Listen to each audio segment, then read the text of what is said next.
Hi friends, एक नए video फिर से आपका बहुत बहुत स्वागत है। आज हम बात करेंगे कैसे मैंने लाखों रुपए प्लेसमेंट के चक्कर में गंवा दिया।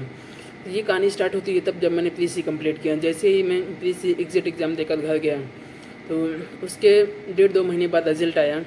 तो रिज़ल्ट आने के बाद मैंने एकेडमी में कॉल किया सर के पास प्लेसमेंट के लिए। सर बोले अभी कोई वैकेंसी नहीं है।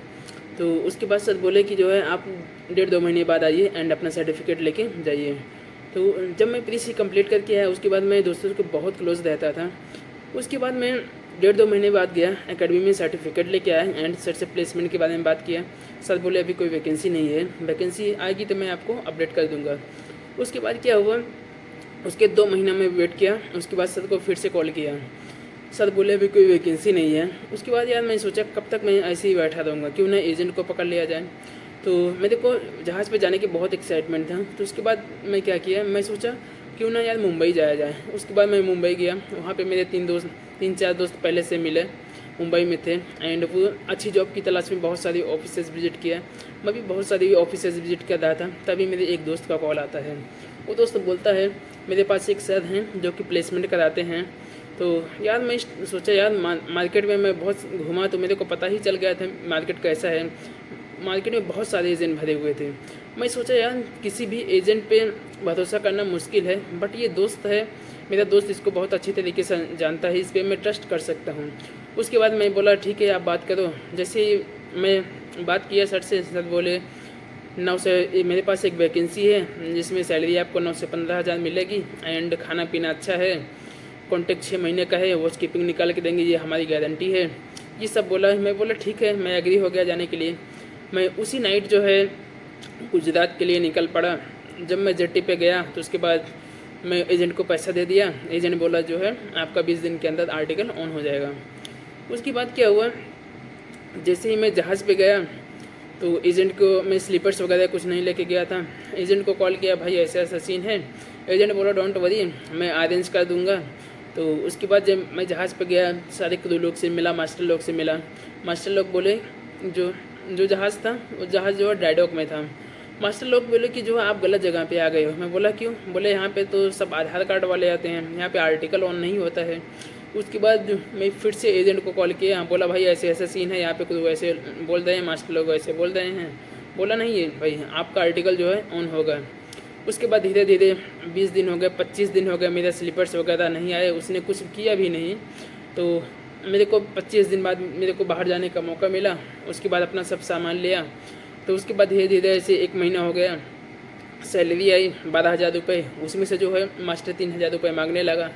तो मैं बोला क्यों? बोला प्रोविज़न के लिए आपको देना पड़ेगा, खाने के लिए। मैं ये बात जब एजेंट को बताया, कॉल किया, तो बोला भाई आपको देना पड़ेगा। बोला क्यों भाई, आपने तो 15,000 इसके बीच में बोला था, 9 से 15 के बीच में सैलरी 12,000 रुपये आया है। बोला आपको बेसिक सैलरी तो मिल रहा है ना। मैं बोला ठीक है भाई, आर्टिकल कब तक ऑन होगा? बोला ठीक है 1 हफ्ते में ऑन हो जाएगा। ऐसे ऐसे करते करते 1 महीना हुआ, 2 महीना हुआ, 3 महीना हुआ, 4 महीना हुआ। धीरे धीरे उस टक का जो है सर्वे वगैरह ये सब ड्राई में था न, ड्राई में था, बहुत सारा काम हुआ। उसके बाद सर्वे हुआ, सब पास हुआ। तो उसके बाद क्या हुआ, एक दिन बैड न्यूज़ आती है, मास्टर बोलता है आपको साइन ऑफ हो रहा है। तो मैं जब ये बात एजेंट को बोला, एजेंट बोला डोंट वरी, आपका साइन ऑफ नहीं होगा, आपका आर्टिकल ऑन होगा।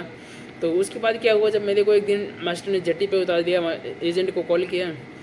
एजेंट बोला जो है आप कुछ दिन के लिए घर चले जाओ, तो मैं किसी और अच्छी कंपनी में आपको अरेंज करता हूँ। उसके बाद क्या हुआ, जब मैं घर गया 3-4 दिन बाद जो है एक किसी कंपनी से मेरे को मेल आता है। तो वो मेल जो है मैं अपने एजेंट को भेजता हूँ। एजेंट बोला जो है आपकी CV सेलेक्ट हो गया है, अब आप मेडिकल के लिए रेडी हो जाओ। उसके बाद 2 दिन बाद फिर से एजेंट कॉल करता है, बोला आपको मेडिकल कराना पड़ेगा, 5,000 रुपये लगेगा। बोला भाई ये तो कंपनी कराती है। बोला कंपनी कराती है बट आपको पैसा बाद में मिल जाएगा। मैं बोला ओके यार, सब कुछ हो ही गया है तो मेडिकल भी करा लेते हैं। मेडिकल्स हो गया। उसके बाद 1 हफ्ता हुए, 1 हफ्ता बाद फिर से एजेंट ने कॉल किया, बोला आप PCC बनवा लो। तो मैंने PCC बनवाई, येलो फीवर या SAD सारे डॉक्यूमेंट्स मैंने रेडी किया। उसके बाद क्या हुआ, 1 महीने हुआ, 2 महीने हुआ, 3 महीने हुआ। मेरे को पता चल गया था अब इसके बस के मतलब ये कुछ करा नहीं पाएगा। उसके बाद मैंने फिर से मुंबई जाने की सोची। मुंबई गया, बहुत सारी ऑफिसेज घूमा।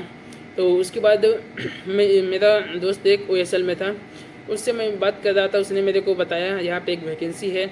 मैं वहाँ पे गया एंड वहाँ पे 2 लोग बहुत अच्छे थे, वहाँ पे खाने पीने सब कुछ अच्छा था। मैंने वहाँ पे वॉच कीपिंग निकाली, वॉच कीपिंग निकाल के 6 महीने काम किया। उसके बाद साइन ऑफ करके घर गया, फिर से आया मुंबई में, वॉच कीपिंग अप्लाई किया। उसके बाद फिर से इस बार जो आया एक बड़े जहाज़ के चक्कर में मैं बहुत 4-5 महीने यहाँ पे वेट किया।